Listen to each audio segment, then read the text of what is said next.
Previously on Roleplay Radio. There are several artifacts, Griff, very special books, pre-owned by a very special person, Rose Pentagar. Her books are lost out there in the wild. I want you and your squad to keep an eye out. Those books are valuable, Griff. A pixie. And then also, he spits out the book. The book is purple leather with the silhouette of a golden unicorn. On the binding, you can read The Lore of Lurue. And on the bottom, property of Rose Pentagar. And you find handsome Vampire Dean. We have some questions. Regarding Rose Pentagar. If you might happen to know how one of her books ended up in a decrepit former tavern way out in Sedgemoor. Dare I ask why? A bunch of pixies were coming out of it, trying to figure out why. I'm sorry, that's not possible. Nothing that exists within that book should be able to leave. Well, something happened. That's changed for this book.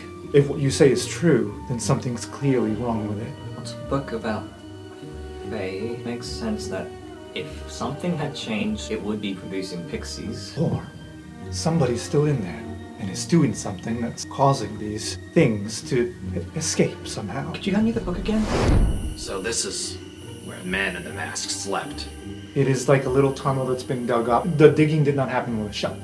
It was with claws. You also notice hairs. They are hairs, like something was shedding.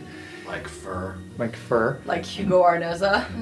You also see bottles, empty bottles of wine, and a small little satchel that has some notes in it. They are dated and like how many times he was here, how long he spent here. You 100% catch that it's Hugo Arneza's satchel.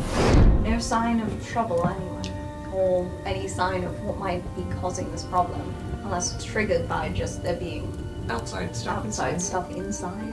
And it doesn't really seem like leaving some bottles in there would be what did it. So we'll have to check the rest of the stories, I guess. Could we do like one tonight? Check out a different story?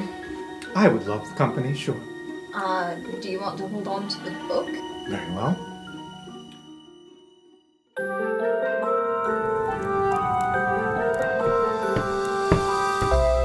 Bart! Yes, sir? Can you go back to the house and look through all of my tracksuits that are there for Rampart's tusk? His tusks. Yeah, I grifted it off of him. That's a pun. Can you Okay. just check? It's really important to him. Check what? All of my tracksuits. All of you, all of them. Even the ones in the basement there, in the attic. I love you. Wouldn't it just be one that you wore last year? Like, wouldn't it probably be in the pocket of the one you wore that day? Or did you move it to a different pocket? Do you have multiple stealth tracksuits? Okay, check that one first. The stealth one. Yeah. Okay. Yeah. Whew. I have a long trip ahead of me today. Excuse me, Phoenix. I apologize. It's been lovely. You just hear a small explosion over from Gary's table. I also normal. Bart, you know which one is the stealth tracksuit? Well, there's at least one per year, so that narrows it down. Okay, cool. Yeah, I like to accessorize it. He's a growing boy. I understand, yes. Yes. Have you seen these pythons? Unfortunately so, yes. Sorry, fortunately so, I meant. That's... If whatever... You're lucky my own yelling about my pythons. I shall get going in that case. Thank goodness he's not Master Torsten Birdinghammer 200 years ago. Used to wear a different outfit every day, never repeated one. Anyway, That sounds fun. it was very That expensive. sounds aspirational. Did you personally help this person? No! Goodness, no. I'm Alright, not that old. I was trying to figure out, because technically Phoenix is, but differently. Excuse me. I am still in my prime. Because I died in my prime, so I'm always in my prime. Phoenix, you were like 64 when you died. And it was in my prime. Sure, why not? And Bartholomew heads out. Cool.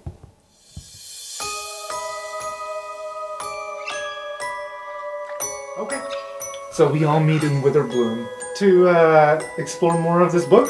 that the plan? I prepared the wrong spells for this, but yes. You guys, as you are heading towards Professor Valentin's cottage, you notice that on the side of it, there's currently a big old hole in the wall, like a spell cost this, and a couple of like clockwork servants helping to kind of fix up the place. Either it's evening or it's afternoon enough and cloudy enough that he's out and about. Yeah, it's probably evening. I can imagine we'd come before sunset. So as soon as he sees you all, he like storms right up to you. You! 2 were-ravens and a hag came out of that book last night, and I had to deal with them firsthand. Is that where the hole came from? Yes, I killed them, and they evaporated and went right back into that darn book. Where ravens and a hag. Which story? I think the first one, the were-ravens, came from the Satyr short story. I have no idea about the hag. Do you say to the best friends gang of were-ravens? Yep. Oh, the hag is in the 4th one. The 4th one was the one with the 2 dryads and the really hot lady.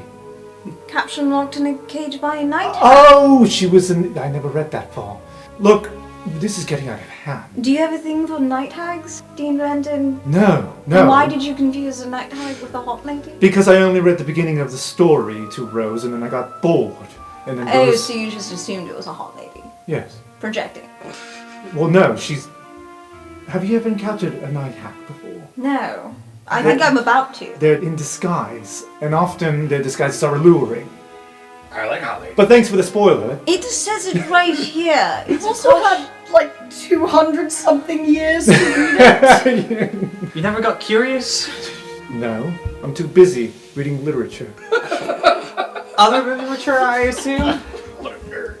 Anyway, Aki. I guess Real literature. I'm guessing you're here to jump back in, are you? Let me ask you something. Do you at least have a lead, or you just keep jumping in and wandering about aimlessly? Our lead is what's coming out of the book. Right. In theory, that points us to whatever's making them come out of the book. But, as you know, nobody here knows how this enchantment works, so we're making it up as we go. Which is kind of what F Squad stands for. Figure it out, Squad. Fake it till you make it. Take it till you make it. I mean, we could go on forever, really. All Fuck right. around, find out, squad. So, in keeping with theme, why don't we jump into story 4? Alright, sounds good. Dean Renton, Yes. would you rather be kept company by sentient rocks or pile of rocks? I'd rather keep the company of my pests, thank you. And he unveils a cage full of pests that were recovered, but they look a bit weird.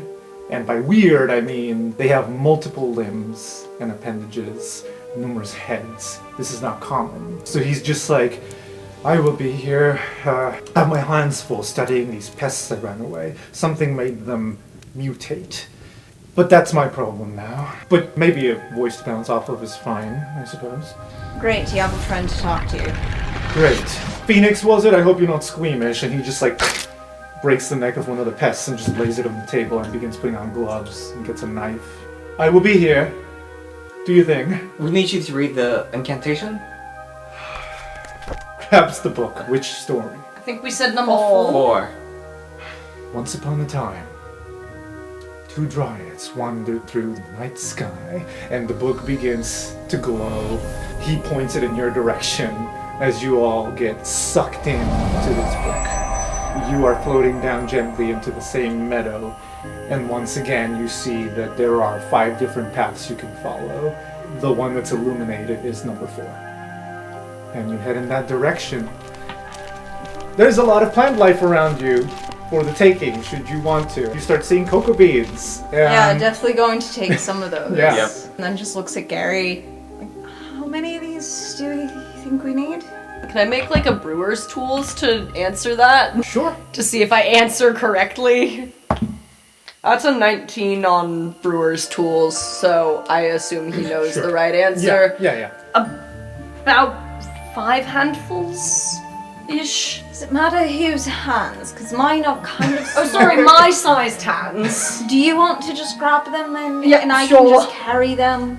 So Gary's picking cocoa beans. Okay. Mistake is also picking them and then giving them to Gary to measure, and then taking them back and putting them in a pocket. We can always also just get more than needed, which is also fine. I assume. I don't really know what the consequences of taking things out of this book are. We'll find Apparently out. a hole in the dean's cottage and a talking trash goblin. Yep, okay, so not good. But hopefully these ones are just, a nice drink for a dying lady, who's also kind of a bitch. Well, that's rude, but True. yeah. I mean, I'm giving her a gift. In the distance, you can see two dryads kind of just skipping very happily, and they come across this candy house. This house made of candy sits below a canopy of trees. And so they start climbing, getting very curious as this like really voluptuous, stunning looking lady comes out of this candy house and begins calling for the dryad's attention. Oh, I get it now. Yep. Yep, no, I see it. Hot lady. I think the consensus here is everyone in the party is Everyone in the attracted to women. Just nods. She's got like the corset and everything, like very stunningly beautiful. Are we all seeing the same one, or are we all seeing like the one that we want to see? That's a good question, because It the is a state book. would definitely prefer a tiefling lady. Yeah, no, it is a book, so I think this looks like some kind of like an elf. I think she looks like an elven lady. an elvish Okay, lady. so we are all seeing the same So we're all lady. seeing Yes. the same lady. I mean, not my typical type, but I kind of get it. I am scared, and also horny. I believe that's called scare-roused. How do you I'm make a scare-aroused. corset with proportions like that? You don't ask break your you don't ask ribs. questions. You just say thank you. The dryads follow the hot lady into the candy house, and you just hear the doors locking behind them. But honestly, if she's that kind of figure, it must be garbage candy. That's a true. good point. That's true. What do you mean? Listen, let's go try. Let's see if we can find any outside influence while the story continues. Okay, roll me some investigation checks. I think. Here, take this. Yeah, I was gonna say whoever's investigating. 6 minus 1. 18. I got a 26. Okay, Kaz is not investigating. Oz is assisting. Kaz is playing the lute or something. Yeah. Griff rolled a 6. He's staring through the window at this hot lady. If anything, the flute like enhanced.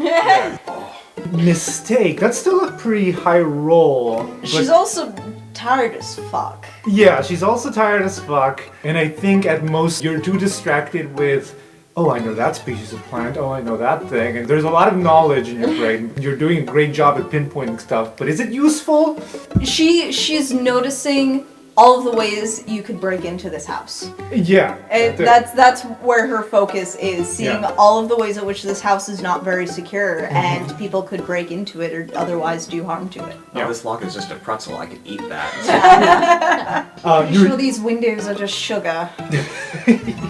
Meanwhile, Gary, presumably your center of focus is more alchemy related, Yep. because this is the way your brain works. You realize that the ground beneath you is wet. Like you're going around the house and your footsteps start turning to like mud. But you also realize there's no pond nearby or lake. So where did all this water come from? There was also no mention of water in the short story. I feel like despite the fact that you haven't jumped into this book that much, you might have had a chance to glimpse of the short stories, and you know that there's no lake in this story. That's not a thing. You can more or less guess that it could only have come from one of the other paths that has been seeping into this one. But you also know you can't wander off. You know, it all stems from the center meadow, and there are the 5 paths, but you've tried to veer off the path and you can't physically. So that's what you notice. Hey, squad. Yeah? Kind of getting the sense that maybe these stories are leading into each other. Makes sense since the things that came out were from 2 different stories. Mistake says while eating a doorknob. Does it taste good? You know, it's not bad. Oh, I'm not okay. a huge fan of gingerbread, but it's okay. Gary breaks off a piece of the house. I could do better. Which story has water? Oh, the pool of eternal spring. Griff is no help in situations like this. Griff is enjoying the show because, as you know, the story's gonna play out no matter what. So you can see the dryads being locked in the cage. This voluptuous, beautiful lady turns into this wrinkled and like gunky hag. Are you okay? Did you sleep last night? No. I'm doing great. The windowsill's pretzel, it's good. I'll take your word for it. Gary's is better, but it's not bad. In the back, you could just see the night hag getting ready to cook the two dryads. I feel like we shouldn't intervene. It feels... They're gonna get out on their own. Yeah, I think they do. Wait, no, one of them gets eaten and the other one gets Don't out. ruin it! It's like a 250-year-old story. Apparently, Griff and Valentin have a similar opinion to finishing stories. Alright, so we leave this one, we get a fifth person, and then one person goes into each story, and then what do we do once we get there? I suppose we just try to find the links? Because it seems like this one links to the fifth one, and I wonder if we could get to the fifth one from this area somehow. How do you think we could do that? Maybe digging? Through the water? Yes. Mystic just starts kind of splashing in the water, seeing if there's like any deeper spots, if it gets deeper or more squishy, more watery anywhere. Oh, yeah. Yeah, you wander up a little bit away from the house. It gets more sludgy and more sludgy as you go along. It almost even feels like the Witherbloom swamps. And yeah, you do find a point where you can't go any further physically up here, but the ground certainly feels squishy enough. I was hoping there'd be like a lake. Well, I'm pretty sure that we can just like start digging down here. I make a shovel, but I can't anymore. I got it. Griff gets... This is the first time he gets on all fours. Ooh. He just starts digging. All right. Oh, he's making biscuits. Oh, roll me an athletics check. That's us. No. Yeah, you do it very slowly. Because he doesn't do this often. Yeah, you don't do this often, and your tracksuit gets filthy. But I want to say you're doing it slowly, but you do realize, oh, here's the barrier up here. You're kind of digging a little further in, past that threshold. So it is working. It's just taking you a little while. Are we digging a tunnel underneath the wall? It looks like. Is this just a prison break? Are we breaking out of prison? In as much as the story is a prison. I mean, sometimes it feels like it, doesn't it? Should I stop? No, keep going. Okay. All right, and I guess we're gonna wait until Sure, Griff gets sure. a tunnel. Eventually, you find yourself in this other path that then veers off to this clearing, and you see what appears to be like a large well. It is surrounded by birds and butterflies. It is a very peaceful looking pool, spring. You might have even seen paintings in the past because it's the pool of eternal spring. It keeps the area around it in bloom forever. It also is meant to give you eternal youth per the lore. I want to say it's about 30 feet wide and the water is a bluish color. The stories say that you should feel a sense of calmness and serenity. But alas, that's not what you feel. You see that it is overflowing with water. There's water dripping off the edges. It looks like the painting, but it doesn't because it is overflowing and the birds around it are kind of like trying to stay as far away from it as possible, as opposed to what you're used to in the pictures. Gary would like to collect a sample of the water. Okay? Yeah. Can I look at the fountain to see if there's anything wrong with it? Yeah. Yeah, you look in and it looks blue and like not pitch dark because you can see a little bit through it, but it almost looks like there's no bottom. It just keeps going and you'd have to go in if you want to look further. Do we have to go swimming? Seems like we might have to, yeah. You know, the book is about all the failed attempts to consume this water. Doesn't really say much about what happens when you do drink it. Eternal youth. Well, that's the rumor, at least. It sounds garbage. Do we all have to go swimming? I don't know, do we want to have a rope or something? I can volunteer. It's like I can look old if I want to. Okay. If you want. I mean, I'm not the most athletic here by far, but... Do you have anything that helps you, like, hold your breath? I do not. I feel like once Koss said he's not feeling athletic, that kind of triggers Griff to want to be like, nope, you're right, because he didn't want to go swimming. Yeah. Now, And Costa's gonna be like, oh, thank God, thank you. yeah, now, You got this. this time he takes off his tracksuit. He folds it and he puts it in Koss's hands. But this time it's its choice to be almost naked.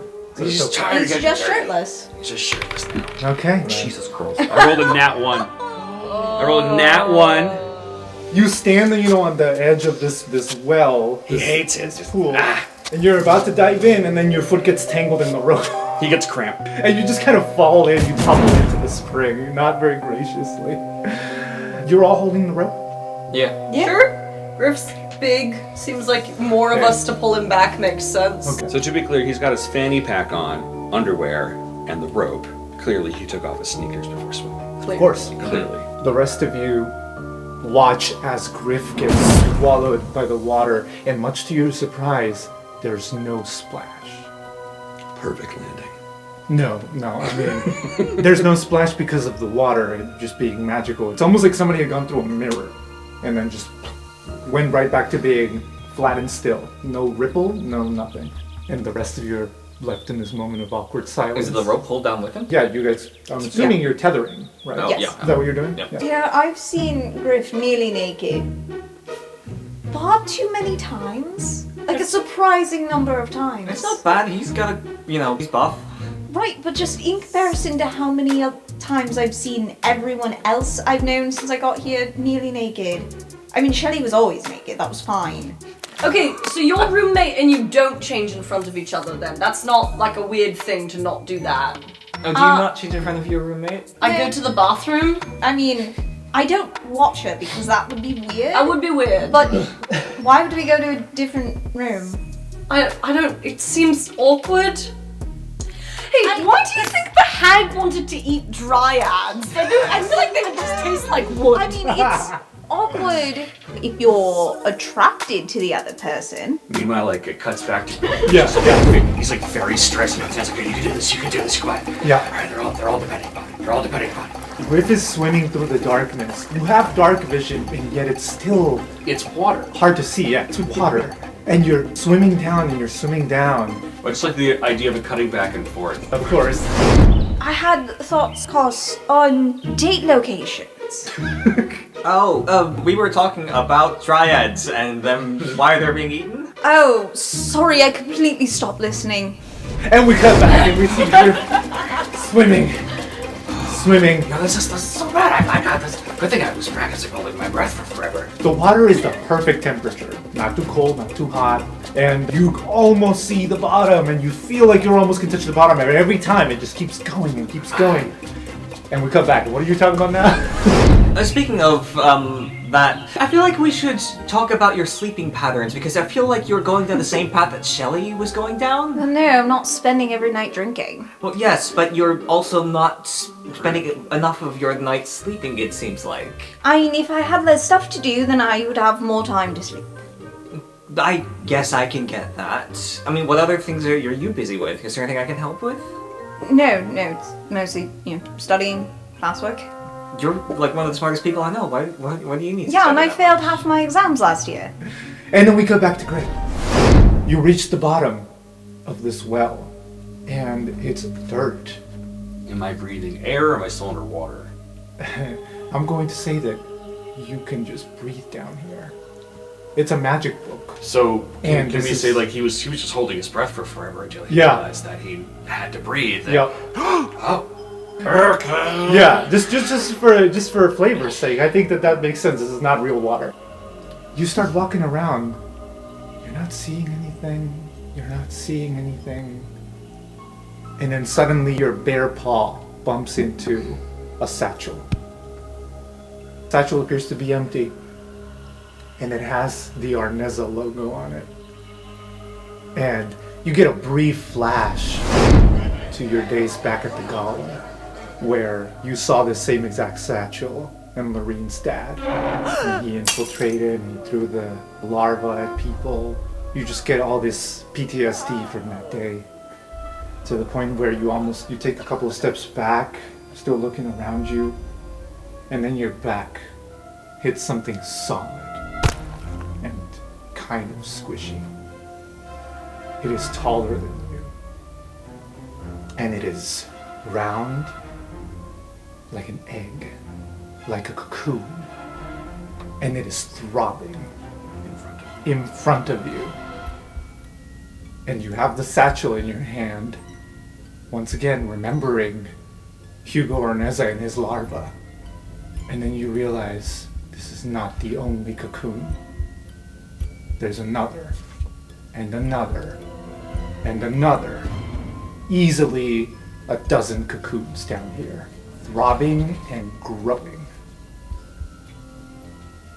It wouldn't make sense to throw a fireball, would it? You're in water. Well, It's fake water, but I feel like that would probably fail. Griff is going to...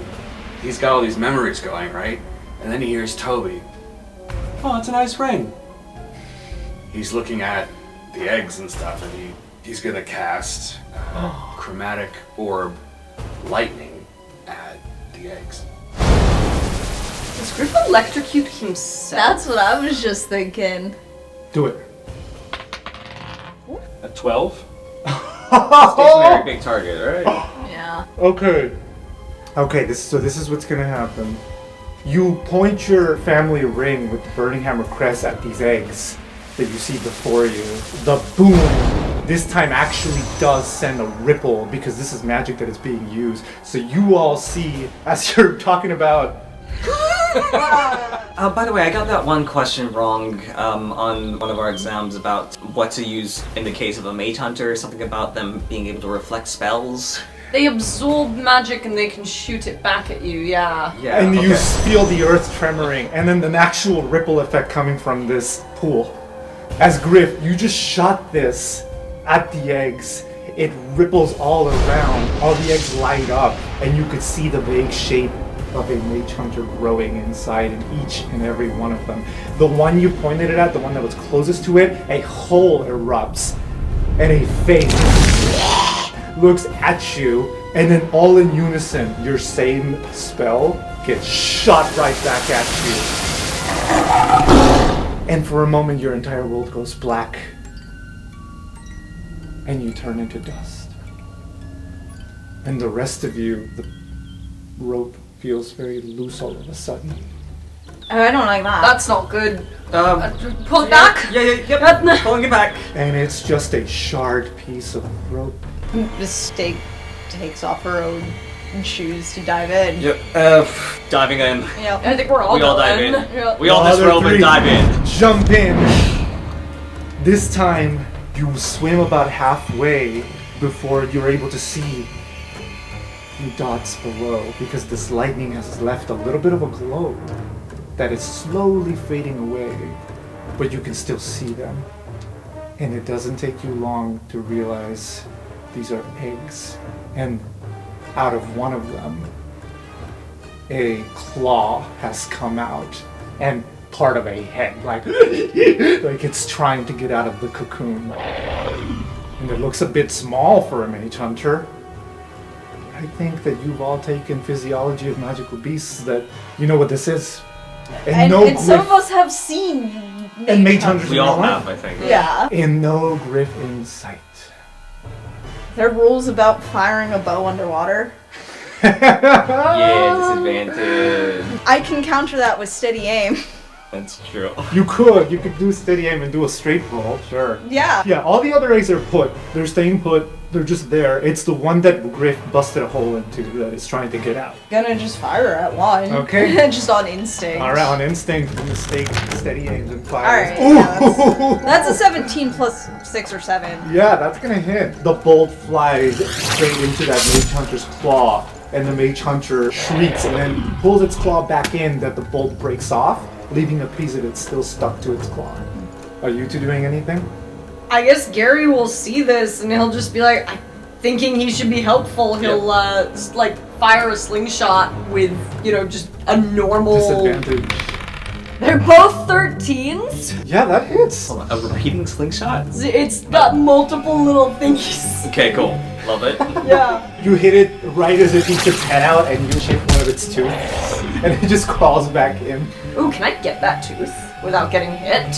I'll allow that. Sure. Heck yeah, Mage Hunter Tooth. Toss is going to reach up a hand towards the rope, and then animate that, and the rope is going to start like snaking its way down towards the mage. So good. I think it's just going down to hit it currently, but yeah, just like like a whip, exactly. A lot to hit. So the other claw that doesn't have Mistake's bolt on it is now trying to reach out, trying to claw its way out of this cocoon. When this rope ties itself around it, it rips off, just like, and you have a small little crab-like claw that's around this rope, animated rope. Go. Brutal. Meanwhile, Griff, your entire world went dark for a second. You felt yourself kind of dissolving, and whatever the hell that means. It's like Cost had thrown paint thinner, and it's just like streaking out of existence. Yeah. Suddenly, you come to. Your head hurts a lot again. He's thinking he's Probably worse like the hungover, except this time, Dean Valentin is hovering over you with the Lore of Lurue book in hand. Like, what happened? What happened? You just came out! Boy, listen! Hey! And just gives you a couple of slaps. What is going on? Do I need to get your friends out or no? No? No? Then what Yes. happened? I'm sorry. Yes, oh no, are they in danger? Yes. And he starts reading. Once upon a time there were two dryads that lived in that, but it's not working. Because they're not in the dryad story anymore. What's going on? What did you do? You're There were eggs. eggs! There's no... He starts flipping through it. Mage Hunter eggs in a bottomless well. Pool water. He immediately knows where to flip to, and he starts reading. Once upon a time there was a pool of eternal spring. And then the book starts glowing. As you all are in this pool, and your Mistake is drawing another...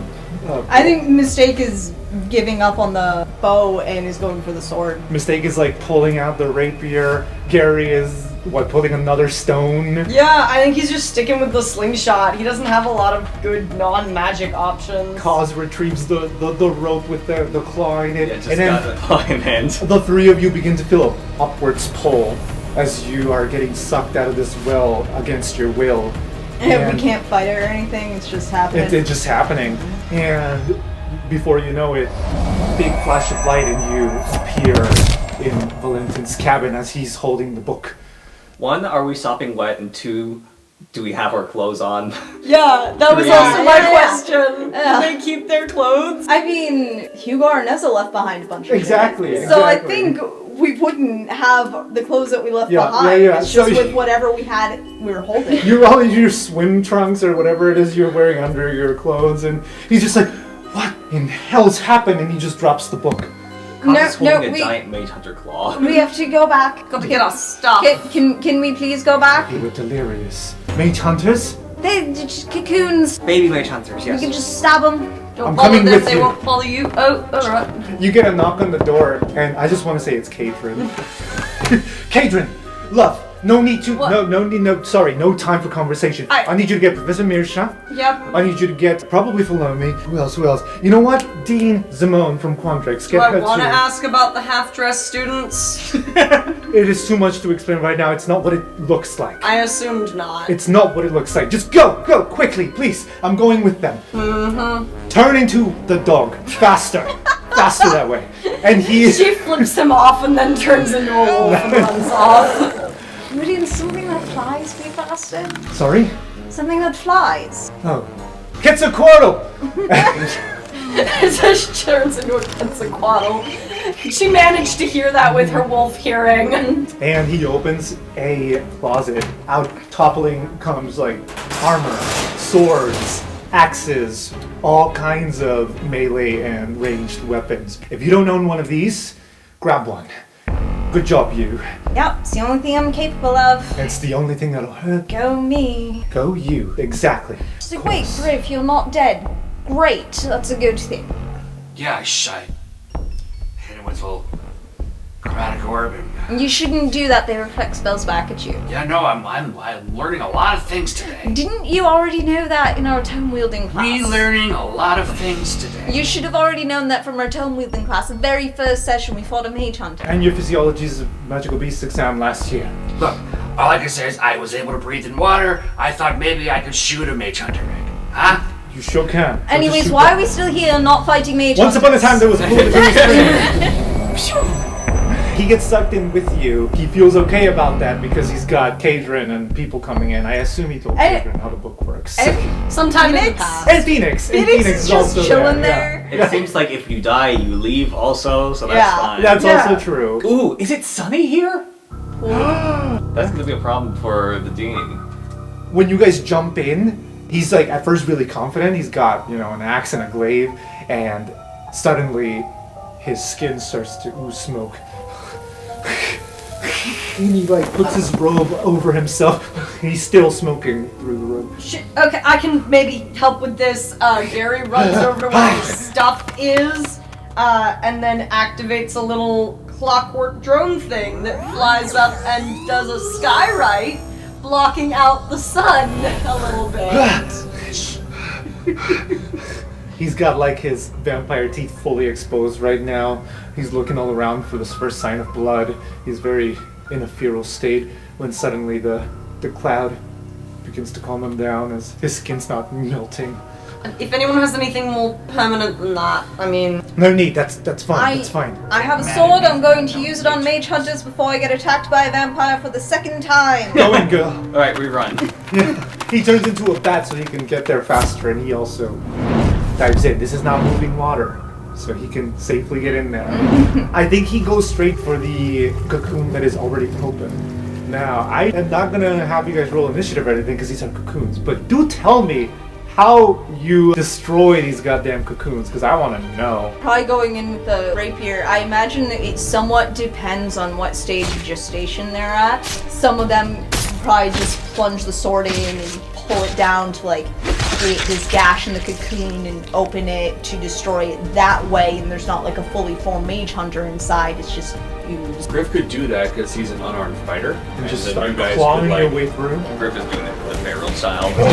Yeah. Gary, seeing that melee seems to be a lot more effective underwater than ranged, which he probably wouldn't have had a reason to know before because he never considered fighting underwater, just gets out his light hammer and starts bopping cocoons. And it takes a while. It is not as effective as what Mistaken Griff are doing. Cass is going to reunite with the animated rope and then direct the rope to wrap around the cocoon and just hold them. Oh, like when you have the rubber bands on the watermelon. Yeah. Yes. I want to say that everybody else gets through 3 or 4 cocoons while Gary's just wrapping on one. And I think that Dean Valentin does the one that is fully alive just by sheer coincidence, developed faster than the others. He tries to tame it to see if he can salvage it, and then eventually just gives up and just bites into its neck and just rips out a chunk such that the mage hunter's neck just flops downward. Its teeth still missing and the bolt still sticking out of its arm. Mistake doesn't say anything because we're underwater and we can't say coherent words. Sure, yeah. But in her head she's thinking, why? You had 2 perfectly good weapons. Why would you want to bite it? That must taste awful. Griff totally gets it. Griff is also trying to bite it. So, and as each of you kill these half-grown mage hunters in turn, each of them starts turning into dust and disappearing from this pool. I feel like once that happened a couple times, we probably would have stopped and been like, fuck, these are coming back to our world alive. And I think we'd stop after 2. I don't think we'd keep doing it. Someone needs to be there to deal with that. How do you That's get back? true. I think Dean Valentin just punches the knife to his own throat. oh god, that's super metal. Yeah, Mistake doesn't do that. I think she sees that and is deeply upset by this. I think he's got it. I don't think any of us needs to do that. Let's keep going. Brother Cass says, I think as we're wrapping up, we see the rope bisect one of these to reveal Gary on the far side, finally managing to break through the shell.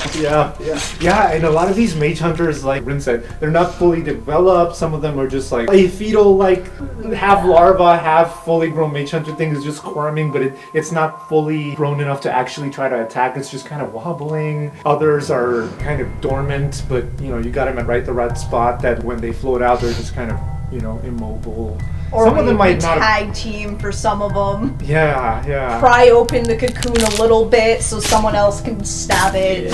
Yeah. I like the idea of Griff like looking down his ring and considering like, maybe this time. Eventually he just punches one real hard with that hand so the ring leaves an indent. And when you come back into the room, you realize that there is Professor Mirsha, Kadrin, Filoni, RC, and Shmuel, because I like this. All the staff members that Kadrin knew, that Kadrin trusted because of that mission, are here, as well as the Dean of Quandrix. They're all helping Dean Valentin finish off these mage hunters. Literally, his living room is just full of sludge and slime and half-grown mage hunters. It is a mess, and he's not very happy about it, but... Dean Valentin, it's always a pleasure to be of service to you. However, I must ask you a question. Go on. He's covered in this black goo. Why is it at no point you thought to take the book out of your cabin? Everything happened so fast. This one came out, points at Griff, half dead, and I panicked. I can offer some potential methods to help with the panic in the future. It is incredibly important to keep a level head in such times. I'm good. Dragon Scott, follow me, thank you. F Squad. Yeah? No, you're not F Squad. Oh yeah, we were doing some good B Squad stuff over here. You're I was not- gonna say, we did a congratulations of a job over here. You're not B Squad. Yeah, Falomi was there, Adi was there. I'm pretty sure you're not on our team. Sorry. Professor. I believe this is what they would call a callback. Am I right? This is the final audition. I think that we passed.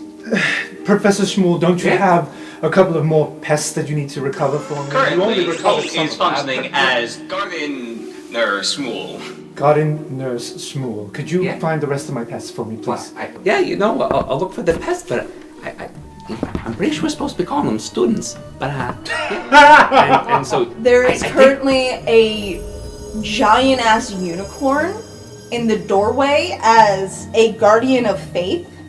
It is a spectral guardian that guards an unoccupied space in range and will attack any hostile creature that moves within 10 feet for the first time on a turn. So it's guarding the door to make sure no potential mage hunters leave it. So Some that's might just try to crawl out. And then the unicorn just in case. Immediately next to that is RC Beyblade, so that anything that tries to come out Shmuel- is gonna get. Shmuel is gonna go and casually just walks under the Beyblading and under the unicorn. Yeah, unicorn. You know, Julian, Falomi might be right about handling the panic. I'm so sorry, okay? My first gut was to jump in and help my students. Not that they're my students this year, except for this one. Points at Griff. But anyway, bloody good work, all of you. This is unprecedented. And Dean Zimone will actually chime in and be like, actually, no, this makes perfect logical sense. You see, and she grabs a glass of water and sticks a stone in it. The rules of displacement say that if you put something in, water has to come out. But if it grows within it, What? the rule of displacement.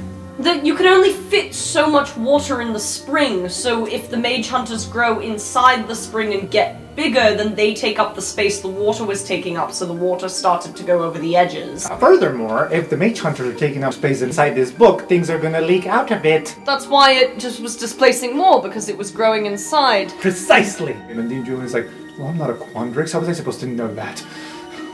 RC goes over to one of the final mage hunters that's twitching and stomps on it so hard that one of its arms pops off. And RC grabs that, picks it up, and says, "Please hold your applause." But actually, yes, thank you. I do want to keep this. I think at some point, Dean Zimone might even be like, hey, RC, Hello. cat, catch. She opens a portal and then like throws a little half-moving like larvaic mage hunter into the portal, and then a portal opens up above RC for him to catch and do something with it. RC just like holds up his hands and turns into a blender. Awful. Philomi tries to put a hand into the portal, and it's just a wall. That's a good That's one. never happened before. Who are you? Philomi, I have some sort of subject number in your files, I'm sure. Do you want to have tea? At the moment, I should probably get to work. But after. After I usually sleep, I work nights. Okay. But Morning tea. you will see me on Quandrix campus. Great. Gary's just gonna try to collect any venom that he can off the mage hunter carcasses that are here. There may not be any, because they're rather destroyed and they weren't really full mage hunters in the first place. No, I think there might be. And Dean Zamone might help you too. Cool. Collect some sample. There's not every day you bump into a mage hunter. Mistake is just wringing out different pieces of her clothes. Hair's like all tangled around her horns and caught in like the little silver wire that she has wrapped around one horn. She's like untangling all of that and pulling it to the side and wringing all of her hair out to just try and dry off a little. Do you want some help With what? with just cleaning off? And Koss is going to prestidigitate themselves clean. It's less the clean and more just the wet. You can't prestidigitate tangles. I've tried. Fair. Can you prestidigitate this? This very dirty tracksuit. Huh? Oh, yeah, sure. Yeah.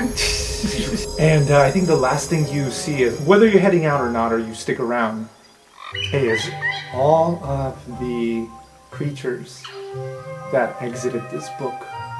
Every pixie, every living plant that you witnessed at the Garbage King's lair, every campestry, every singing mushroom, they're all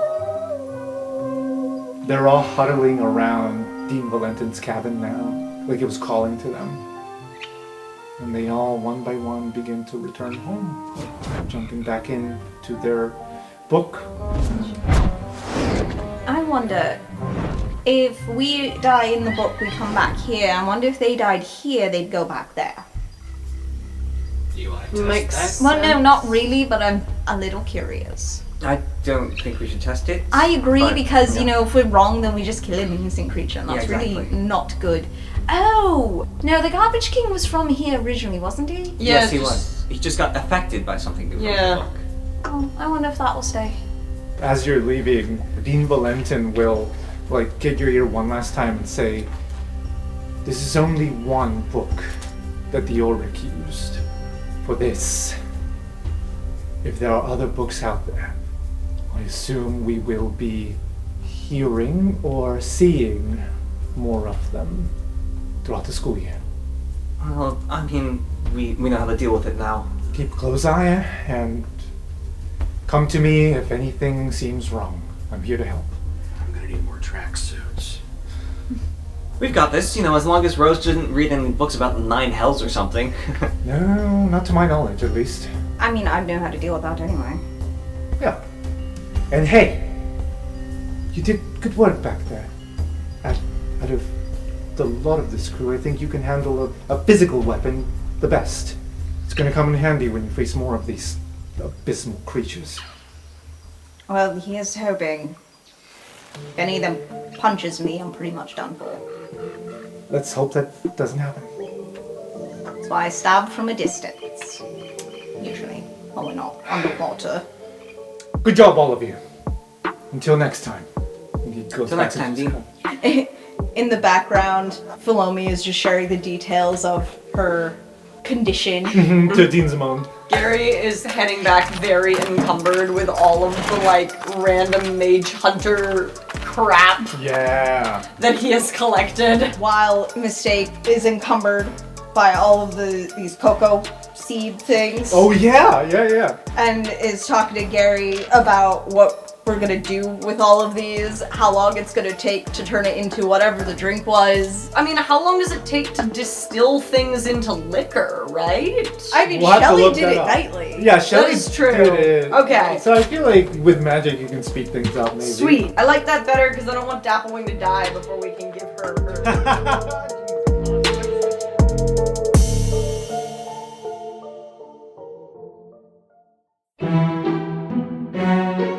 Hello everyone. Thank you for joining us again this week.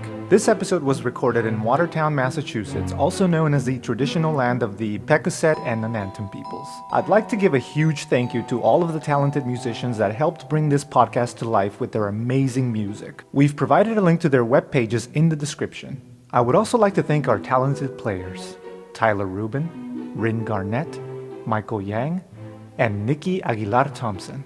This story would not be the same without their wonderful creativity. I've been your host and DM, Alex Aguilar-Thompson, and I hope to see you here again next week for another episode of Roleplay Radio.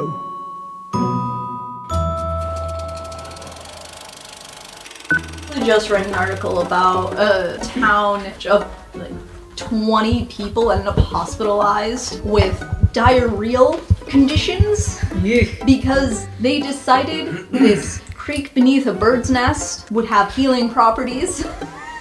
Oh, at that point it's pronounced crick, because you know what kind of people's messing with it. Yep. That's crick.